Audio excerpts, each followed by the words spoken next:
Hello, in today's news, Select Committee recommendations for the government's video camera surveillance bill have made the grade with the Law Society.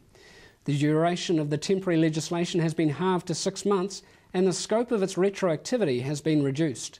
Law Society Criminal Law Committee convener Jonathan Krebs is satisfied with the changes and is pleased the bill has been given a once-over by a Select Committee.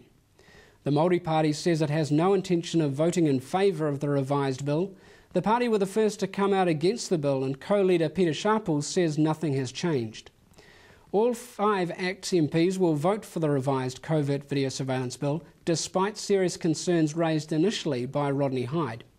The party's former leader was outspoken in his opposition to the bill initially.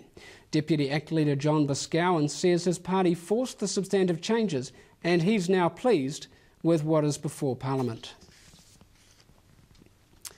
MediaWorks is being accused of political bias for allowing the Prime Minister to host a radio show for an hour last week.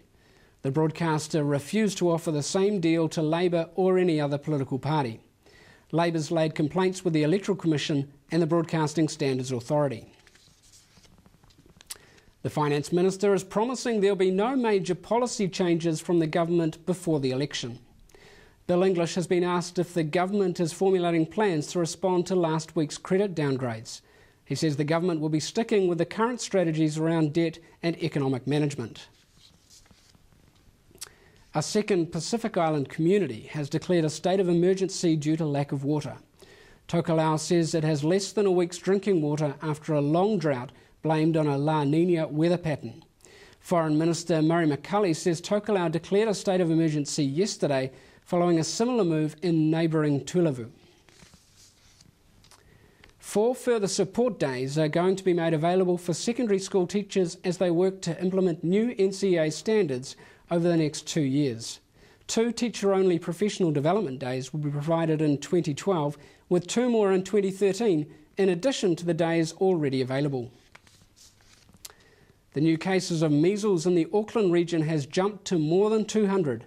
A further 24 new cases have been confirmed in the last week. That brings the total number to 203 since May 30th. The IRB boss's claim the Rugby World Cup doesn't need New Zealand hasn't impressed the All Blacks. Mike Miller has hit back at the suggestion New Zealand could boycott the next tournament due to the cost. Assistant coach Wayne Smith says a World Cup without the All Blacks would be inconceivable. And player Richard Kahui says a lack of the All Blacks would cheapen the title. The US Supreme Court has agreed World Vision can hire and fire its workers based on their religious beliefs. The nation's top court agreed that the Christian charity is a religious organisation and as such is exempt from laws against religious discrimination. That's all from me for tonight. Thanks for joining us.